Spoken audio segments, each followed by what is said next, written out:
So, meron akong nabili na gummy eyeballs. Dyan lang. So, yeah. Nabili ko to 5 pesos isa. Ewan ko lang kung paano to buksan. So, tignan mo na. Sabi nila kung nakakagat daw to eh. Ay, natatakot ako yoko. Hey, try mo natin buksan. Wait lang. Okay guys, nakakuha ko ng gunting. Tignan natin kung kaya ko pa rin buksan. So, guys, matusunod ako. Wait lang. Open ko na lang kaya sa gitna ng mata. Try ko.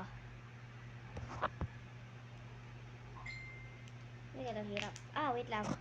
So, yan na. Nabuksan ko na guys. So, tikman na natin. So, siya, o para siyang itlog na pabilog. Masarap siya. Parang may feeling daw siya sa loob. Tignan natin. Guys, ginupit ko yung gitna. So, meron nga siya sa loob. Yan yung dugo. Bye-bye guys!